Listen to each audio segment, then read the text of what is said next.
자, 요한복음 1장 12절하고 13절. 자, 성경 펴고 연필 있으시면 연필 한번 들어보세요. 제가 읽어드립니다. 영접하는 자, 곧 그 이름을 믿는 자들에게는, 자, 요 말씀 이해하시죠? 영접하는 자, 이름을 믿는 자들에게는 하면서 과거에 이름이라는 것은 그 사람 자체, 그 사람 자신과 같다 그랬죠. 그래서 이름을 믿는 것은 그 사람 자신을 믿는 것이에요. 자, 영접하는 자, 곧 그 이름을 믿는 자들에게는 하나님의 자녀가 되는 권세를 주셨으니, 자, 이 권세란 말을 공동 번역에서는 특권을 주셨으니 이렇게 번역했어요. 이는, 자, 가로 한번 쳐보세요. 줄을 긋거나 혈통으로나 육정으로나 사람의 뜻으로, 여기까지 해서 가로 한번 닫아보세요. 혈통으로나 육정으로나 사람의 뜻으로, 자, 여기까지 줄 그으셨죠? 이 부분 나지 아니하고 오직 하나님께로부터 난 자들이니라. 자, 아까 가로 치거나 줄 그은 부분을 빼고 제가 다시 한번 읽어드릴게요. 영접하는 자, 곧 그 이름을 믿는 자들에게는 하나님의 자녀가 되는 권세를 주셨으니 이들은 오직 하나님께로부터 난 자들이니라. 자, 하나님께로부터 난 자들은 영접하는 자, 곧 그 이름을 믿는 자들, 이런 의미죠. 그리고 우리가 줄 그었던 혈통으로나 육정으로나 사람의 뜻으로 난 것, 이것은 바로 우리 인간의 혈과 육으로 맺어진 가족관계를 말하는 거겠죠. 인간의 가족관계, 혈육으로 맺어진 가족관계를 믿음 안에서 예수 이름을 영접함으로 믿음 안에서 예수로 말미암아 하나님께로부터 난 가족관계와 대조해서 설명하는 장면이에요. 이제 이 두 구절 보이시죠? 자, 이제 오늘 말씀 나눠봅시다. 자, 우리 지난주에 PD수첩에 또 모 대형교회 목사님 얘기가 나왔죠. 보셨죠? 보셨죠? 예, 보셨죠? 아주 큰 대형교회 목사님의 그런, 어떻게 보면 성추문과 관련된 또 PD수첩에 또 나왔어요. 자, 너무 고통스러워요. 그런 얘기 들 때마다. 그러나 제가 이 말씀을 나누는 것은 교훈을 삼기 위함이지 그분을 정죄하거나 판단하기 위해서 하는 것이 아님을 미리 제가 여러분들한테 말씀드려요. 왜냐하면 예수님께서 뭐라고 그랬어요? 성경에 입법자와 심판자는 하나님 한 분밖에 없다 그랬어요. 그래서 누구도 비록 그런 장면을 여러분들이 듣고 보더라도 손가락질해서는 안 돼요. 이해되죠? 단지 제가 이것을 나누는 것은 교훈을 삼기 위해서예요. 우리가. 자, 어떻게 보셨어요, 여러분들? 비디수첩 나온 거. 자, 그런 일이 생길 때마다 많은 전도의 길이 또한 막혀서 너무나 고통스러운 장면이죠. 하지만 우리가 교훈으로 그 장면을 삼을 수도 있고 그 장면에서, 그런 사건들에서 우리가 얻을 수 있는 것들이 있어요. 뭐냐면 인간은 원래 그런 존재라는 것. 우리가 이미 기독교 교리에 대해서 배운 바 있어요, 여러분들. 자, 여러분들이 믿는다고 그래서, 믿는 자가 되었다고 그래서 여러분 안에 부패함이 사라진 것이 아니라고 제가 여러 차례 말씀드렸죠. 믿음으로써 우리가 사라지는 건 사망이라는 죄책이 단 1회적으로 사라지지, 여러분 안에 있는, 저와 여러분 안에 있는 부패함은 믿더라도 사라지는 게 아니라고 말씀드렸어요. 그리고 이 부패함은 하나님의 통치, 은혜 가운데서 다루어져 가는 것이지 삭제되는 것이 아니라고 여러분들한테 반복해서 얘기 드렸어요. 그래서 끊임없이 여러분들이, 저와 여러분들이 하나님의 은혜 아래 거하려고 하지 않으면 언제든지 그와 같은 범죄 속에 저와 여러분도 끌려가게 되어 있다라고 말씀드렸어요.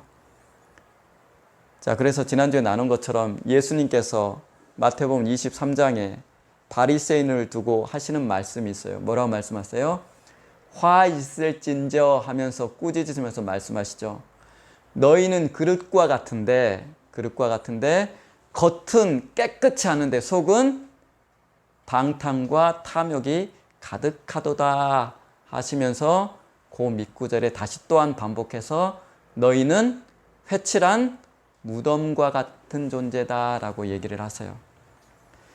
아무리 예쁜 잔디를 깔아놓고 상석을 세우고 제단을 만들고 소나무를 심어놔도 정말 쾌적해 보이고 좋아 보이더라도 결국 무덤이라는 것은 그 안에 죽은 사람의 뼈가 가득 썩어가고 있는 장소란 뜻이에요. 이건 바리새인에게만 하시는 말씀이 아니에요. 저와 여러분의 본질이에요. 예레미야서 17장에 말씀하신 게 바로 그 말씀이에요. 세상에서 가장 더러운 것이 인간이다 라는 말씀이 그런 의미예요. 로마서 3장 4절에 말하듯 사람은 다 거짓되되 라는 말씀이 사도의 말이 바로 그런 의미고, 인간은 미쁨이 없다라고 사도가 얘기했던 말이 바로 그런 의미예요. 그래서 좀 더 쉽게 이 부분을 설명하면 바로 이와 같이 제가 설명드릴게요. 자, 우리 길 가다 보면, 고속도로 가다 보면 차에 치여서 죽은 동물의 사체 간혹 보시죠. 보신 적 있으시죠, 여러분들도? 간혹 이렇게 보면 막 파리도 드끓고 구더기도 있는 것들 보시죠. 자, 그런 사체, 동물의 사체를 이렇게 주워다가 여러분들이 예쁜 선물 포장 상자 안에 담아놨다고 생각을 해봅시다. 자, 이 죽은 시체를 구더기가 끓고 파리가 들끓는 이 동물의 사체를 예쁜 선물 상자 안에 담았어요. 그리고 여기다 리본을 이렇게 묶어놨어요. 그리고 여기다가 냄새 날까봐 향수도 한 방울 똑 떨어뜨려 놨어요. 이게 바로 인간이라는 뜻이에요.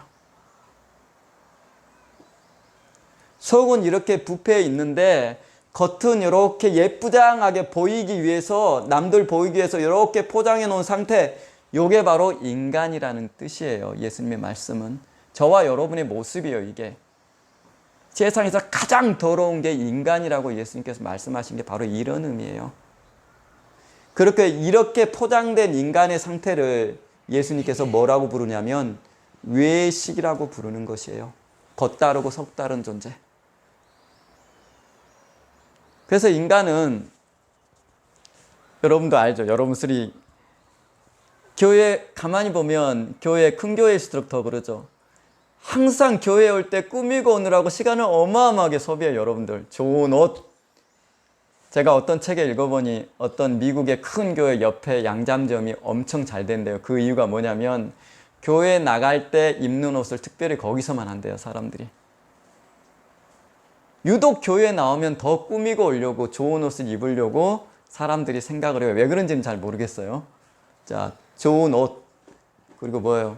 좋은 집, 그리고 좋은 차, 여러분의 체면을 유지하기 위해서, 그렇죠? 이런 걸로 막 여러분을 포장을 하는 거예요. 지금 여러분 스스로가. 여러분 스스로도 있어 보이죠, 이렇게 하면. 그리고 교회를 와요. 근데 그 안에는 뭐가 있어요? 부패한 동물의 사체. 가장 더럽다라고 예수님께서 말씀하신 그 마음을 가지고 이렇게 포장된 이 모든 것을 이끌고 교회에 온다라는 뜻이에요. 그래서 부자들이 교회에 올 때 어떻게 와요? 어깨에 힘주고 목 뻣뻣하게 갖고 교회로 와요. 예배도 실제로 그렇게 드려요. 이렇게 자기가 가진 재물과 사회적 지위를 인간이 의지하고 있다라는 말이에요. 그렇게 포장하고 교회를 와요. 부자들은. 그런가 하면 가난한 사람들은 또 가난한 대로 어떻게 와요? 교회에 주눅 들어서 와요.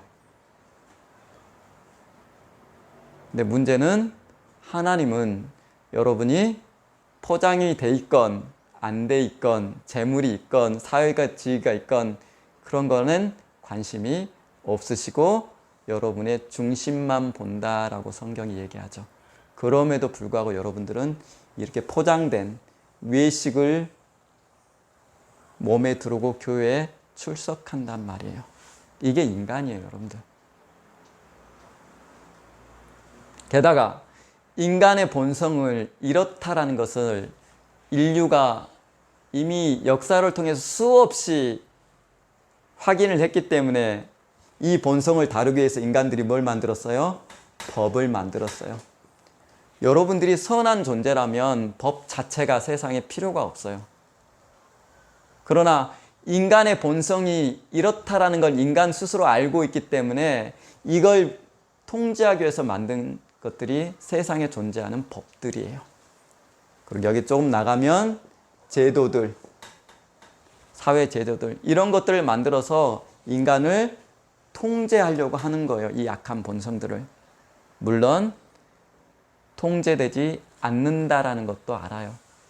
만약에 인간의 이런 악한 본성이 통제됐더라면 세상은 이미 천국이 됐을 것이에요.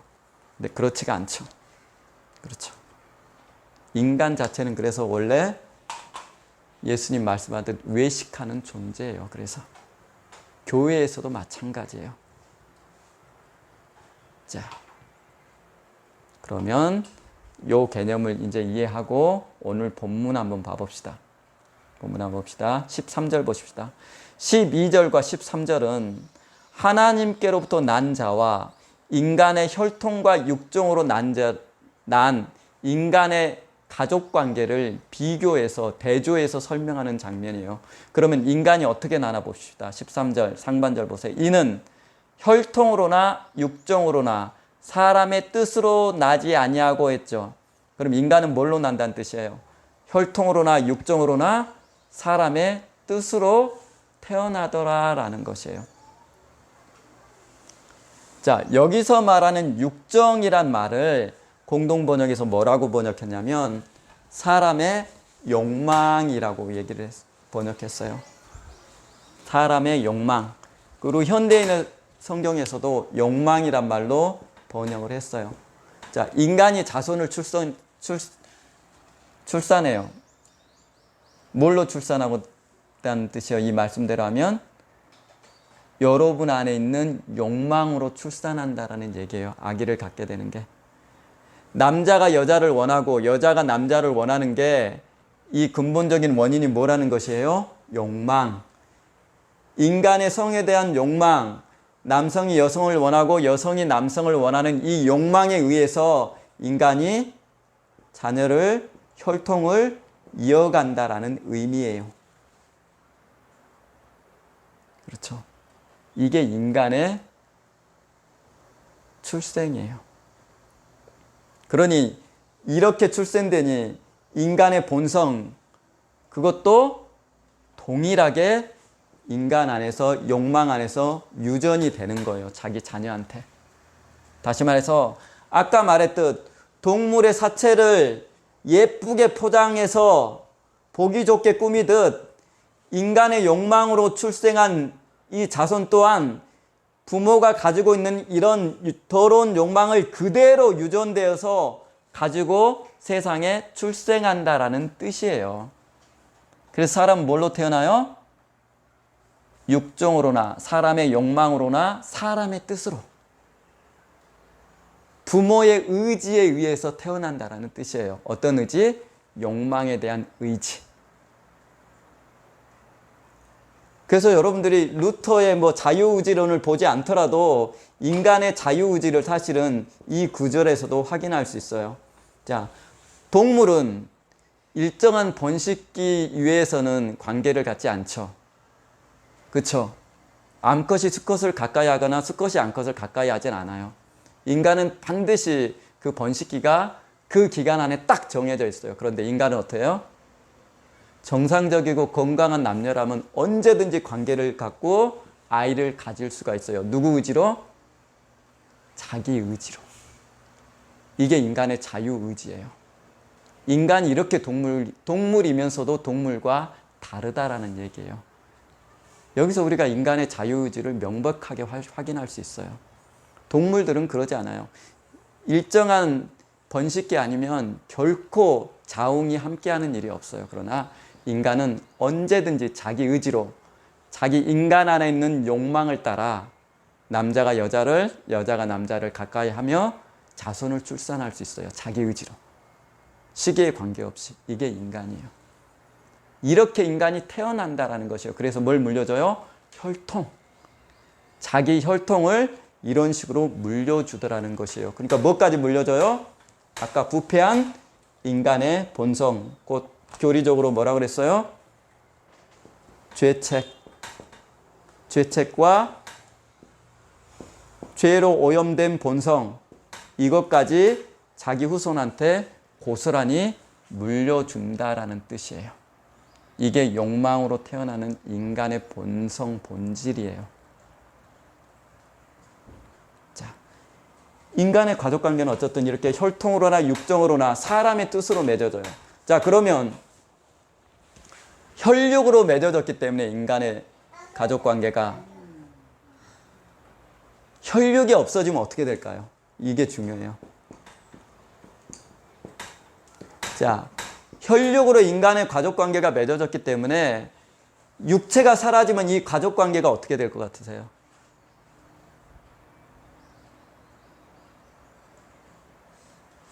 한번 깊이 생각해 보세요. 내 부모가 저를 낳았죠. 우리 아이는 제 몸을 통해서 또한 태어났어요. 자, 이렇게 혈과 육으로 가족은 맺어져 있다라는 뜻이에요. 그러면 이 육체가 없어지면 어떻게 될 것 같으세요?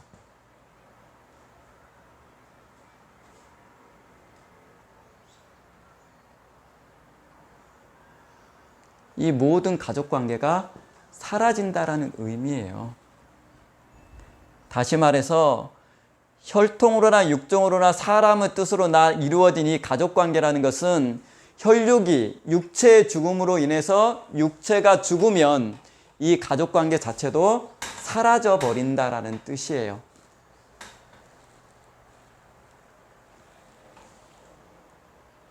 육체로 말미암은 이 관계의 종말은 이와 같아요. 이 말은 육체가 사라지면 부모가 자식을 사랑하거나 자식이 부모를 사랑하거나 형제가 서로 우애하거나 이런 관계까지 모두 사라져 버린다라는 뜻이에요.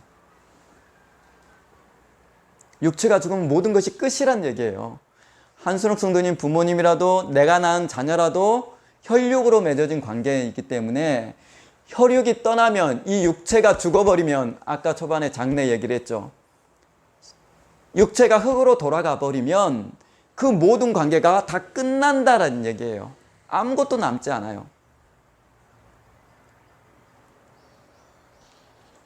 다시 말해서 이 육체로 낳은 가족관계는 육체가 있을 동안만 적용되는 한시적인 관계라는 뜻이에요, 여러분들. 그래서 부모가 아무리 나를 사랑하더라도 육체가 떠나면 끝이고 내가 부모를 아무리 사랑하더라도 육체가 사라지면 인간의 사랑은 그것도 종말을 맞게 된다라는 뜻이에요. 아무것도 없어요. 이게 인간이 혈육으로 맺은 가족관계의 한계예요. 자, 그러면 그거에 대조해서 지금 12절 그리고 13절 하반절에 하나님께로 난 자들은 어떻게 되는지 설명하고 있어요. 13절 하반절에 하나님께로 난 자들이니라 하면서 하나님께로 난 자가 누구인지 12절에 설명하죠. 영접하는 자 곧 그 이름을 믿는 자들에게는 하나님의 자녀가 되는 권세를 주셨으니 하면서 이 관계가 어떨 것을 설명해요. 자, 예수님께서 마태복음 12장 50절에 말씀하시죠. 하늘에 계신 내 아버지의 뜻대로 하는 자가 내 형제요, 자매요, 모친이니라 하시면서 예수 안에서 예수를 믿음으로 인해서 그 안에서 새롭게 형성되는 가족관계를 새로 설명해내고 계세요. 어떻게 해요? 예수로 말미암아 한 하나님을 모신 한 가족, 이게 믿음 안에서 새롭게 형성되는 영적인 가족관계예요. 그런데 이 가족관계는 하나님 스스로 영원하신 분이기에 이 가족관계 또한 영원한 관계가 돼요. 혈육으로 맺은 관계는 혈육이 죽으면 육체가 죽음으로 끝나게 되지만 예수로 말미암아 한 하나님을 모시게 되는 이 영적인 가족관계는 육체가 끝나더라도 영원한 관계가 된다라는 뜻이에요. 누구예요? 바로 저와 여러분. 그래서 히브리서에 예수로 인해서 우리가 형제 자매라 부르기를 부끄럽게 하지 않는다라는 말씀을 하는 것이에요.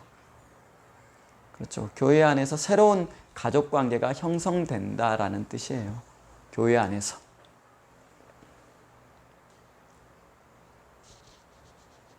자, 이것이 영원한 관계예요. 그래서 사도행전 2장 보시면 사도행전 초대교회 모습이 어땠어요? 모든 재물을 교회에 갖다가 드리고 사도들에 의해서 그 재물이 나누어지고 교회에서 식탁을 함께하는 장면이 나오죠. 그렇죠? 그럼 뭐가 연상돼서요? 그렇죠. 저와 여러분이 집에서 혈육으로 맺은 가족 관계가 집에서 식탁을 놓고 같이 하듯 교회가 바로 영적인 가족 관계가 새롭게 형성되어서 식탁을 함께 나누는 식탁 공동체가 되었다라는 뜻이에요. 밥도 먹고 재물도 같이 나누고 모든 것을 함께하는 가족. 이게 바로 교회예요. 이게 원래적인 교회의 모습이에요. 현대 이 자본주의 사회에서는 구현되기 어렵겠지만 이게 바로 원래의 성령이 충만한 성령이 지배하시는 교회의 모습이 바로 이와 같은 것이에요. 새로운 가족관계, 식탁 공동체. 교회 안에 이루어진 식탁 공동체가 이렇다라는 것이에요. 이런 차이가 있어요. 그래서 자, 그러면 이제 생각해 봅시다. 혈육으로 맺은 관계, 혈통으로나 육정으로나 사람의 뜻으로 나아서 이루어진 혈통으로 이루어진 가족 관계, 죽음, 육체의 죽음을 떠나서 끝이 나요. 자, 그러면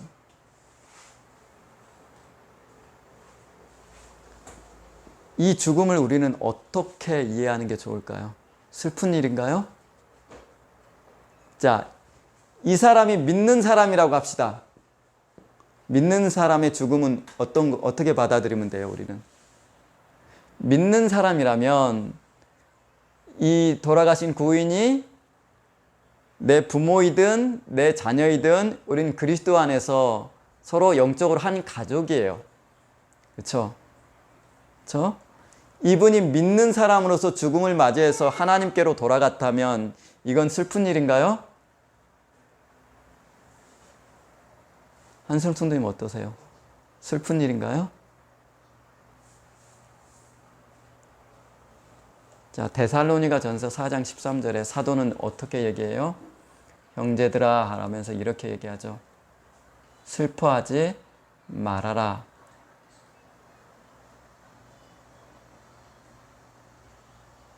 왜냐하면 이제 예수 오시는 날 그때 예수님과 함께 하늘에서 전부 조우할 거기 때문에 만날 거기 때문에 얘들아 그것 갖고 슬퍼하지 말라라고 소망의 말을 우리에게 전해주죠.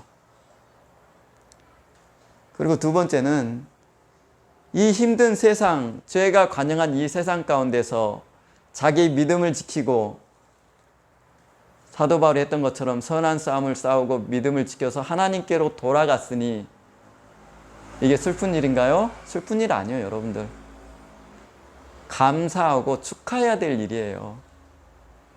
그래서 사도 바울은 오히려 내가 빨리 죽었으면 좋겠다. 빨리 죽어서 이 육체를 좀 벗어나서 주와 함께 거하는 것이 얼마나 좋겠는가라고 사도는 얘기를 해요. 그만큼 죽음은 환영할 일이에요, 사실은. 그 주권이 하나님께 있어서 그렇지 만약에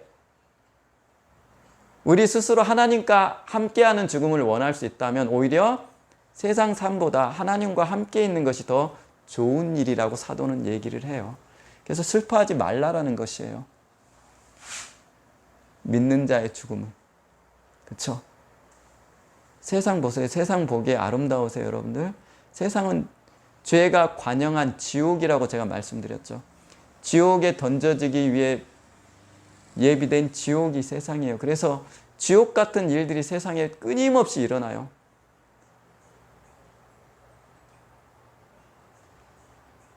그러니 예수 믿고 평안한 가운데 하나님께 돌아가면 여러분들 축하해야 돼요. 그래서 교회들에서 이렇게 하죠. 장례를 천국 환송 예배라고.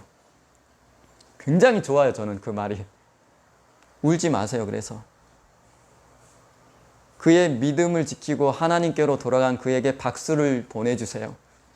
이후에 다시 예수님 앞에서 만날 분들이에요. 이제 여러분의 신앙이 남아있을 뿐이에요. 자, 중요한 거는 이제 이게 아니겠죠. 믿지 않는 사람들의 죽음. 내 부모일지라도 내 자녀일지라도 불신자, 믿지 않는 사람들의 죽음. 이거는 정말 여러분들이 슬퍼해야 될 일이에요. 왜 그래요? 자, 요한복음 8장을 한번 생각해 봅시다. 인간은 아까도 혈통으로나 육종으로나 사람의 욕망에 따라 태어난 존재예요. 그래서 부모가 가지고 있는, 인간이 가지고 있는 죄성을 그대로 유전받아서 태어나요. 죄책과 오염된 본성을 가지고 태어난다라는 뜻이에요. 그래서 끊임없이 인생을 방황하면서 살아요. 이것을 요한복음 8장에 예수님께서 죄 가운데서 태어나고 죄 가운데서 살다가 죄 가운데서 죽는 존재, 이것을 죄의 종이라고 부르시면서 말씀하시죠. 죄가 주인인 자, 그게 인간이란 뜻이에요. 그래서 죄가 시키는 대로 일생을 살다 죽는 것이에요. 불신자들은. 그러면 죄 가운데 살다가 죄 가운데 죽는 이 존재가 육체를 떠나면 혈육으로 된 모든 가족관계는 끊어지고 뭘로 남게 돼요? 믿지 않음으로 인해서 죄의 종이란 신분을 벗어나지 못한 채 육체를 떠난다는 얘기예요. 다시 말해서 마귀의 자녀, 마귀의 부림받는 마귀의 종이라는 신분을 벗어나지 못하고 육체를 떠나니 뭐가 돼요? 죽음 이후에도 죄의 종, 마귀의 자녀로서 여전히 그 신분을 갖고 있더란 얘기예요. 이 말은 무슨 말이에요? 여러분이 믿는 자라면 믿지 않고 돌아가신 당신의 부모이든 자녀이든 이들은 믿는 여러분의 적이 된다라는 뜻이에요. 심각하게 들으세요, 이 얘기.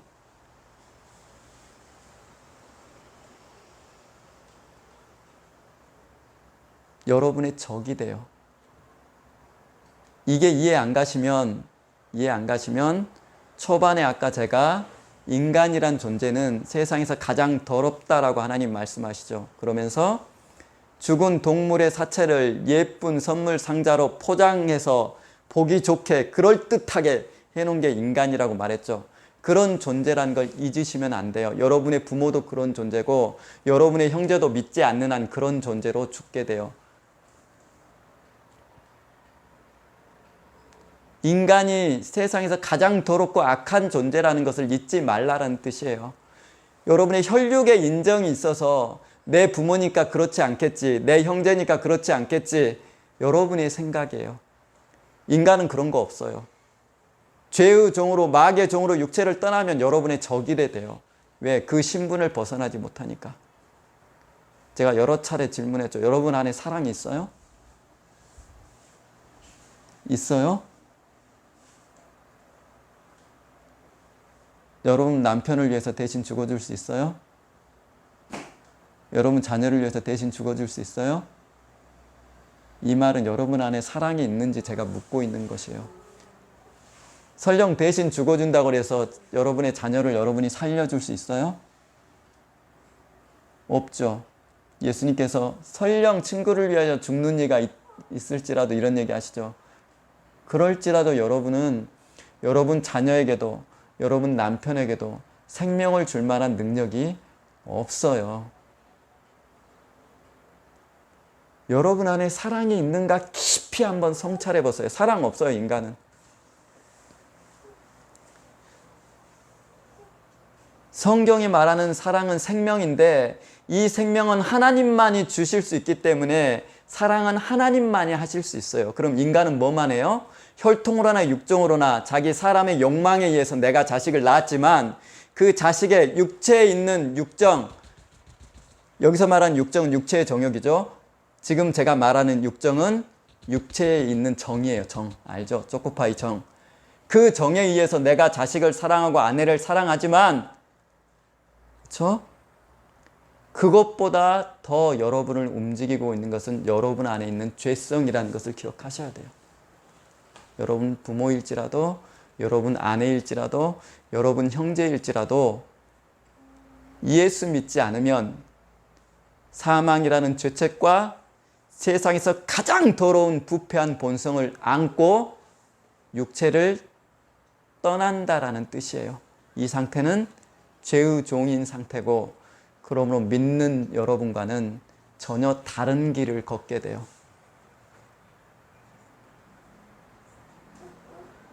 이게 성경이 말하고 있는 바예요.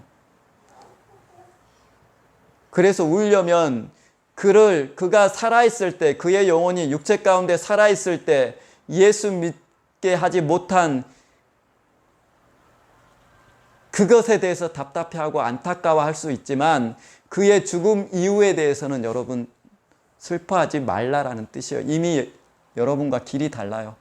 믿는 사람과 안 믿는 사람은 이미 길이 다른 길을 걷고 있는 것이에요. 안타깝지만. 이해되시죠? 이 말이 어떤 의미인지.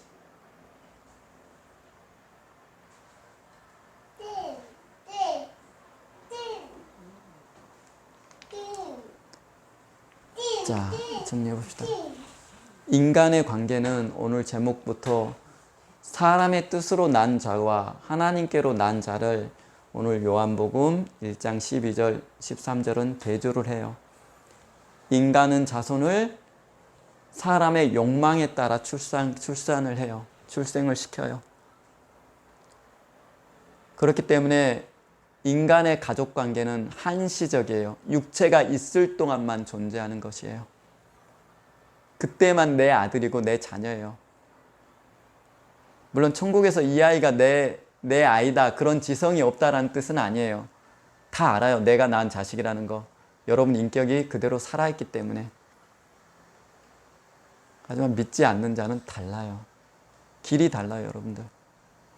이렇게 혈육으로 맺은 관계와 사람의 뜻으로 난 자와 하나님께로 난 자들, 바로 하나님께로 난 자들, 예수로 말미암아 믿음 안에서 하나님께로 난 자들은 영원한 관계를 맺고 있더라라는 것을 오늘 본문에서 발견하시라는 것이에요. 그러면 여러분의 가족을 진정 사랑한다면 어떻게 해야겠어요? 그렇죠? 예수로 말미암은 한 아버지를 모신, 하나님을 모신 영원한 가족 관계로 여러분의 남편, 여러분의 자녀를 끌어들이시면 돼요. 어떻게? 예수 믿게 함으로. 그게 여러분들이 사랑하는 가족을 사랑하는 방법이에요.